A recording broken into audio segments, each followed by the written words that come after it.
말씀을 시작합니다.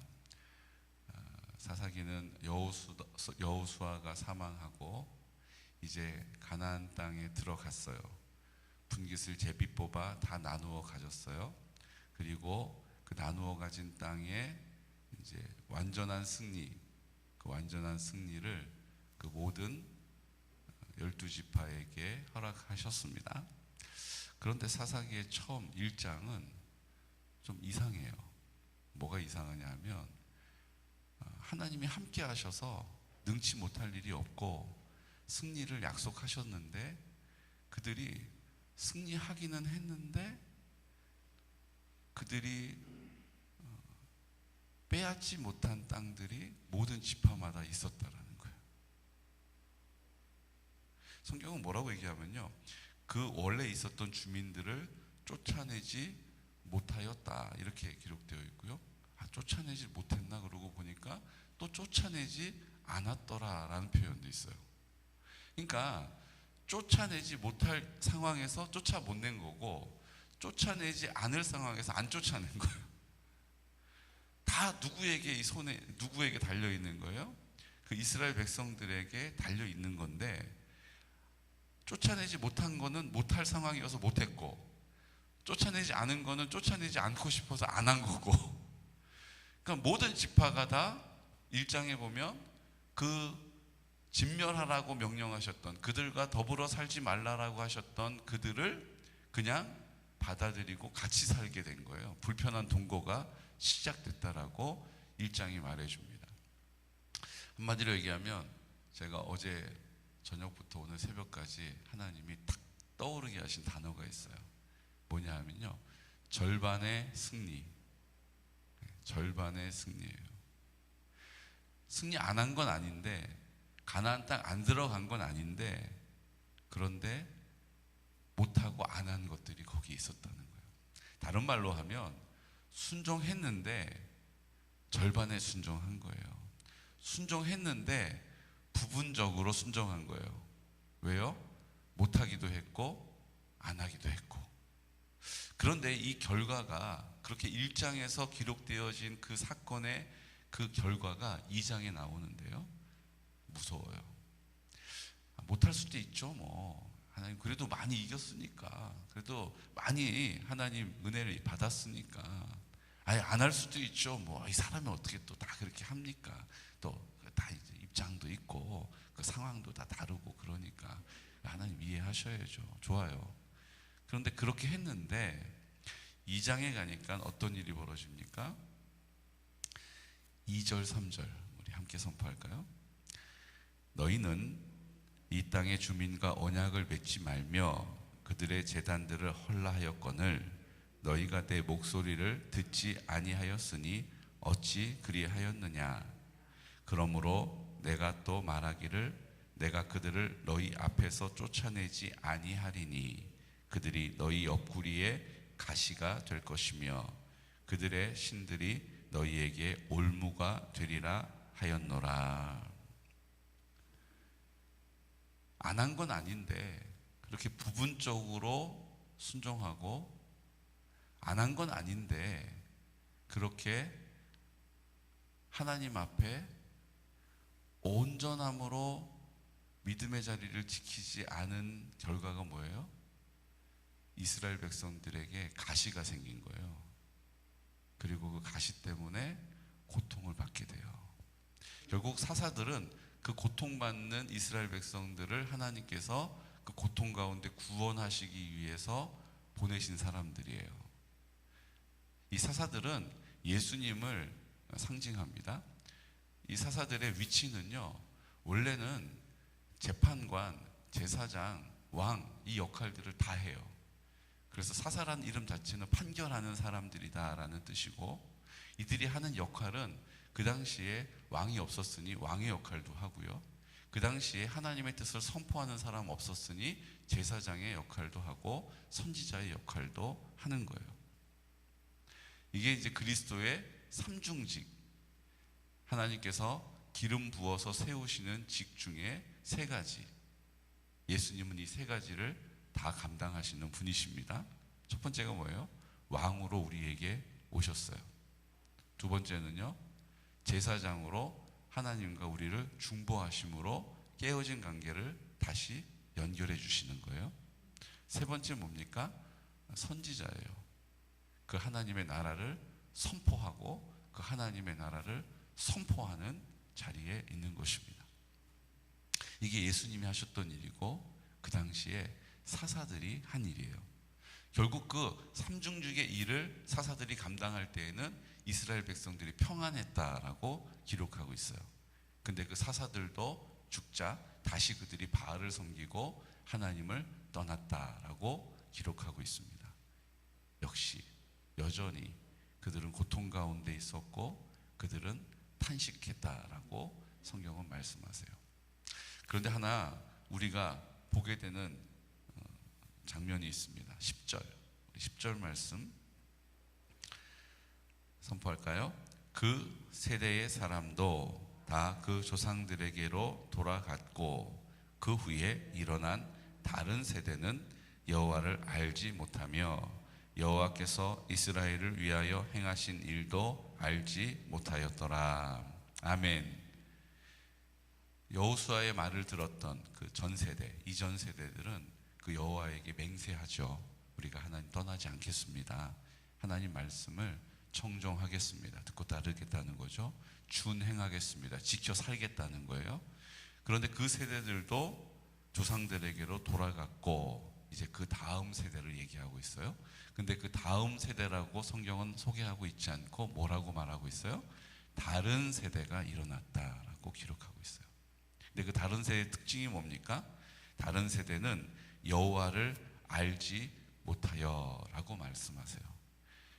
여호와를 알지 못하는 것이 다른 세대예요.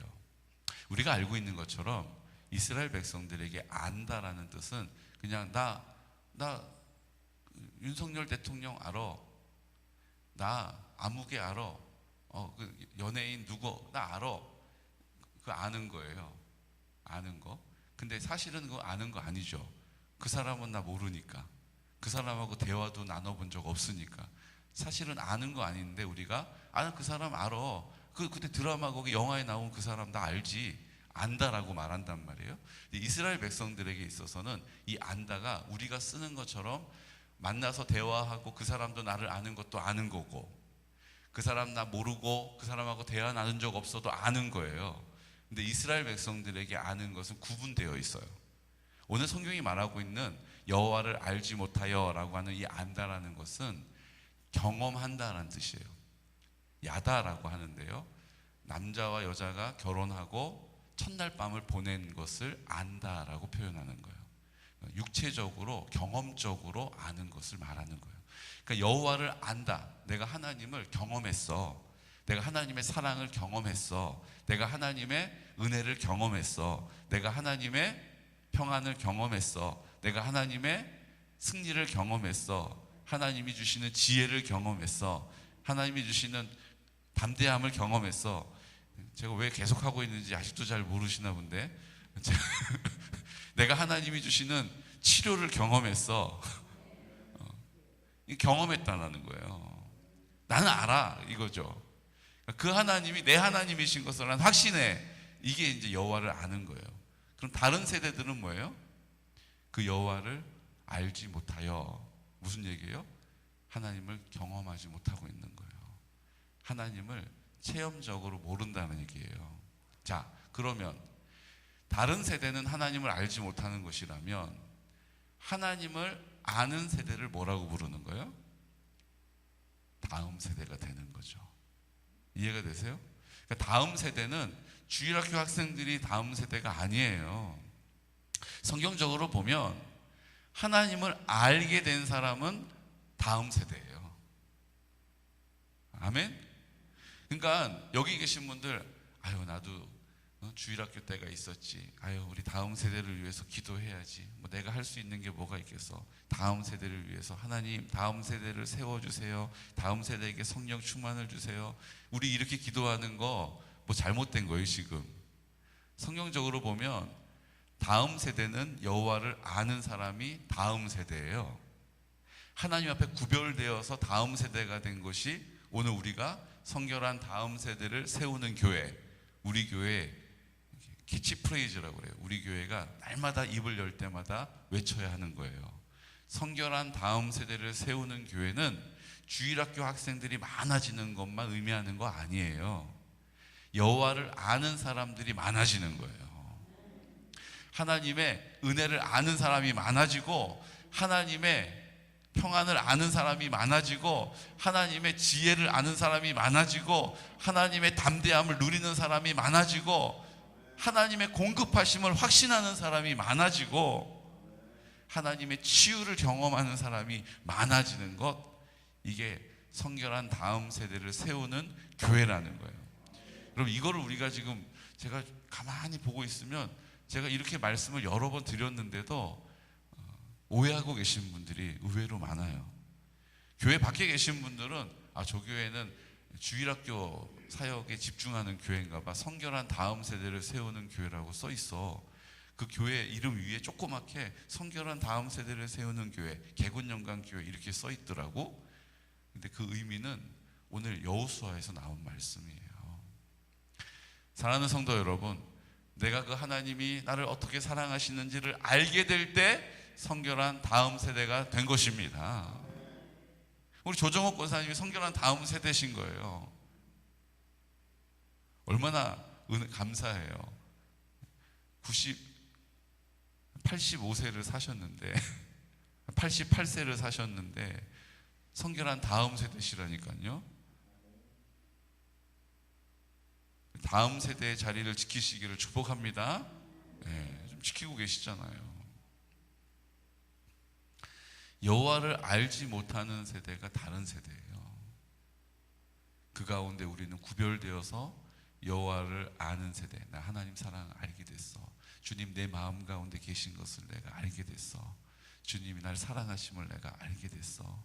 주님이 나와 함께 하셔서 내 길을 인도해 주시는 것을 내가 알게 됐어.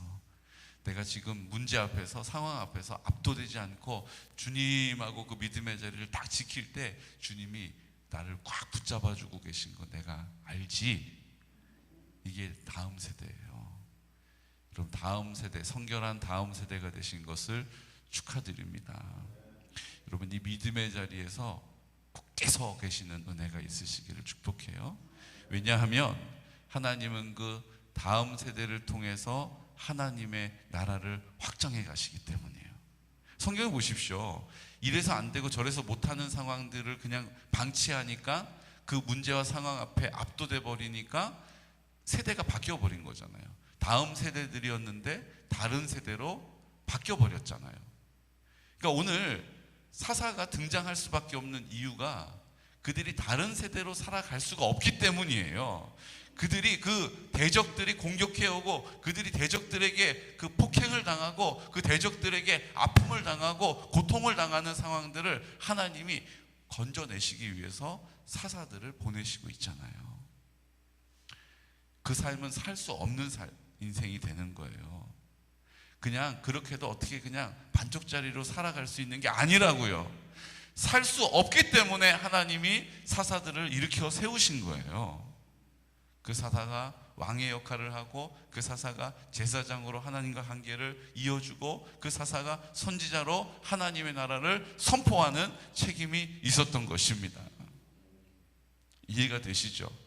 우리가 돌이켜야 할 것은 뭡니까? 내가 이제 여호와를 힘써 아는 거예요. 순종의 태도를 가지겠습니다. 하나님 주인 되심을 인정하고 감사의 고백을 드리겠습니다. 주님 내 마음 가운데 계심을 믿습니다. 나 십자가에서 죽었어요. 이제 나 생명이 없잖아요. 주님의 생명이 내 생명이 되셨습니다. 이 믿음의 고백을 선포할 때마다, 입을 열어 인정할 때마다, 그렇지 못함을 가슴을 치면서 회개할 때마다 다시 성령님께서 우리를 새롭게 하시고 여호와를 아는 세대로 우리를 이끌어 가시는 거죠. 나 이 상황이 너무 두려워요. 주님, 저 어떻게 해야 될까요? 이게요, 우리가 전도를 나가면요, 우리가 잘 계획하고 준비해서 가는 것 말고 정말로 아무것도 할 수 없는 그 선교 단체들을 보면요, 아주 힘있게 쓰임받는 선교단체들의 특징이 있어요. 뭐냐 하면요, 계획을 잘하고 준비를 많이 해서 가죠, 당연히. 그런데 그 현장은 준비를 하는 게 별로 소용이 없는 거예요. 왜요? 내가 그 사람들 말을 뭐 인사말 정도, 뭐 안녕하세요, 네 아름답습니다, 네 고맙습니다, 이런 건 해도 대화하는 건 어렵잖아요. 그런데 말도 안 통하는 그 나라에 들어가서 그냥 차비만 주고 뭐 해요? 그냥 가서 전도하라는 거예요. 말도 안 통하고 어디가 어딘지도 모르는데 옆에 가이드도 안 딸려 보내고 그냥 몇 번째 정거장 버스에 탁 태우면서 그냥 차비 주고 몇 번째 정거장에 내려서 전도하다가 그 반대쪽 길에 가가지고 몇 번째 정거장 지나서 내리면 여기니까 우리가 기다리고 있겠다. 이게 무슨 뭐 군대 무슨 뭐 작전도 아니고 그렇게 선교지에서 보내요. 그럼 어떻게 해요? 뭐 돼요, 못해요, 제발 그러지 마세요 이러지 않고 순종할 수밖에 없죠. 어쨌든 뭐 전도 간 거니까. 그러면 가가지고 정말로 돌아오는 차비만 딱 들고 그 버스 타가지고 몇 정거장 후에 내려가지고 말도 안 통하는 사람들 앞에서 뭐 하는 거예요? 뭐 할 수 있는 게 있겠어요? 그냥 하나님 어떻게 해야 돼요? 하나님 어디로 가야 돼요? 온통 하나님께 집중하게 되는 거죠. 온통 하나님께 그 마음을 드리는 거예요. 내가 이거 여기 내가 와봤던 데인데 그러면 소용없어요. 그러면 이제 그때부터 내 생각이 올라오고 내 방법이 막 올라오잖아요. 아무것도 할 수 없는 곳에서 그냥 하나님만 찾는 거예요. 하나님 어떻게 해야 돼요? 하나님 어디로 가야 돼요? 나 죽겠네 진짜. 죽어요 진짜. 내가 죽어야 산다고요. 나 죽겠네 진짜. 그때 성령님이 역사하기 시작하는 거예요. 어떤 사람이 우리를 막 이유도 없이 이끌어가지고 집에 앉혀가지고 차를 대접하고 뭐 말도 안 통하는데 먹을 거를 꺼내주고 그러고 막 있는데 그 영혼이 너무 감사해가지고 간절히 그 영혼을 위해서 기도했더니 갑자기 그 영혼도 막 눈물을 뚝뚝 흘리고 막 이러면서 예수님을 막 믿게 되고 이런 일들을 경험하게 되는 그런 불가능한 일을 가능하게 하시는 하나님을 만나게 되는 거예요. 그 자리에서 어느 자리에서요? 내 자아가 죽고 나는 없고 나는 못해요 라고 하나님 앞에 항복한 자리에서 하나님의 영광을 나타내시는 거예요. 그 하나님의 사랑을 알게 되는 거예요. 하나님의 제한 없는 능력을 맛보게 되는 거죠. 여러분 이게 하나님의 나라를 사는 거예요. 내가 통장 잔고 계속 체크하면서 내가 건강검진 계속 받으면서 그거 위해서 계속 신경을 골몰하면서 그렇게 고단하게 살아가는 인생이 아니고 하나님 우리에게 주신 그 청지기로서 하나님이 주시는 그 지혜를 가지고 지혜롭게 그것을 허비하지 않지만 거기에 골몰해서 살아가는 인생이 아니고 하나님의 인도하심을 받는 자유로운 인생을 살게 되는 것입니다. 오늘 하나님께서 그 자유를 그 자녀들에게 백성들에게 주시려고 부단히 일하고 계시는 장면이 사사기에 시작되는 장면이에요. 여러분 다음 세대의 삶을 살아가시기를 축복합니다. 다 다른 세대가 되어버렸어요. 다 자기 소견에 오른 대로 살고요, 다 자기 하고 싶은 대로 살고요, 다 자기 먹고 싶은 거 먹고요, 다 가고 싶은 데 가고요, 만나고 싶은 사람 만나고요. 근데 우리는 성결하여 구별된 거예요. 그리고 그 하나님을 아는 확실한 믿음을 가지고 있기 때문에 그거 아니어도 감사하고 그거 아니어도 기뻐하고 그거 아니어도 평안하고 그거 아니어도 행복한 거예요. 세상이 알 수도 없고 세상이 줄 수도 없는 이것이 성결한 다음 세대의 삶이요, 하나님의 나라가 임하는 자리요, 하나님의 백성으로 살아가는 것입니다. 우리가 다 이 꿈을 꾸기를 원해요. 앞에서 담임 목사만 막 외치다가 사실은 자기도 잘 못해가지고 문제 압도돼가지고 이러다가 그래도 하나님 앞에서 그 자리를 지키고 있는, 그래서 하나님이 우리에게 복 주지 않으실 이유가 없는, 하나님이 함께하지 않으실 이유가 없는 공동체가 되기를 원합니다. 조금 부족해도 하나님이 그래 저기는 더 챙겨줘, 저 개군 영광교회는 더 신경 좀 써줘, 제가 또 해야 되죠, 뭐. 그쵸? 저 개군영광교회는 좀 더 챙겨줘. 저 개군영광교회는 조금 더 신경을 써줘. 저 김집사네 집은 신경을 좀 더 써줘. 저 박권사네 집은 좀 더 챙겨줘. 이거 다 해야지. 또 이것도 목사님이 그 박권사라고 박정은이잖아. 박권사는 그냥 딱 떠오른 대로 한 거예요. 지금 박정은 권사님 얘기한 게 아니고. 나 진짜 이런 것까지 이렇게 구차하게 얘기를 해야 돼요. 다음 세대가 되어야 합니다. 다음 세대로 살아야 합니다. 다음 세대가 소망이에요. 뭐라고 써 있어요? 성결한 다음 세대를 세우는 것이 이 시대와 교회의 희망입니다. 주일학교 학생들 주일학교에 후원금, 지원금 많이 투자하자는 얘기 아니에요. 여러분 오해하지 마십시오. 여호와를 아는, 하나님에 대한 믿음의 자리에 굳게 서 있는 하나님의 사람들이 세워지는 교회가 개군영광교회가 될 줄로 믿습니다. 이게 우리 교회만 그렇게 되자고 하는 거 하나님 원하시는 거 아니에요. 하나님 우리 교회 같은 은혜를 우리 개군에 있는 교회들에게도 부어주십시오. 우리 양평에 있는 교회들에게도 부어주십시오. 우리 대한민국 이 나라와 민족에 있는 교회들에게도 부어주십시오라고 기도할 책임이 누구에게 있어요? 성결한 다음 세대에게 있는 거예요. 이제 기도해야죠.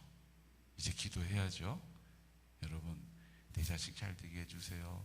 요즘 좀 몸이 안 좋은데 하나님 건강 주세요. 오래 살게 해주세요. 이런 유치한 거 가지고 맨날 매달려서 기도하는 거에서 이제 우리 벗어났잖아요. 이제 하나님 이제 성결한 다음 세대가 되게 해주세요라고 오늘 하나님 앞에 입술을 열어 기도할 수 있는 믿음의 장부들이 되시기를 예수 그리스도 이름으로 축복합니다. 시간 다 같이 기도드릴 때 주님 우리가 하나님의 나라 살겠다라고 선포했더니 하나님께서 우리 앞에 앞서 행하시는 놀라운 역사를 보게 하셔서 감사합니다. 목사님들을 통하여 전도가 되게 하시고 그 영혼들이 우리 교회의 공동체가 되게 하신 거 감사합니다. 이제 하나님 아버지 앞에 또 하나님 우리 교회가 그 이름을 이 지역 가운데 우리 교회의 이름을 높여주신 것 감사합니다. 하나님 이제 우리가 이 하나님의 그 놀라운 역사와 사랑에 반응하고 그 하나님의 놀라운 역사와 사랑에 부응하는 은혜가 있기를 원합니다. 주님 오늘 성결한 다음 세대 하나님 내가 주님 앞에 구별되어 살게 하여 주옵소서. 하나님 아버지 앞에 다음 세대를 세워나가는 우리의 삶이 되게 해주십시오. 하나님을 나를 사랑하심을 나와 함께 하심을 나를 버리지 아니하심을 그 은혜를 그 지혜를 그 능력을 그 마음을 내가 잘 알고 있습니다라고 주님 아버지 앞에 고백할 수 있는 성결한 다음 세대로 살게 하여 주십시오. 오늘 사사들을 통하여 그 다음 세대의 능력을 보게 하셨습니다. 왕으로 다스리게 하셨고 주님께서 주님과의 관계를 회복하게 하는 제사장의 역할을 감당하게 하셨습니다. 선지자로서 그 하나님의 나라를 살아낼 수 있다라는 믿음의 담대한 선포를 그들 가운데 주신 것처럼 오늘 내 입술에게도 그 은혜를 허락하여 주옵소서. 우리 환우들을 위하여 함께 기도하고 주님의 나라 이 땅 가운데 이루어 주옵소서. 예수 그리스도 이름으로 선포하며 기도하겠습니다. 주여 주여 주여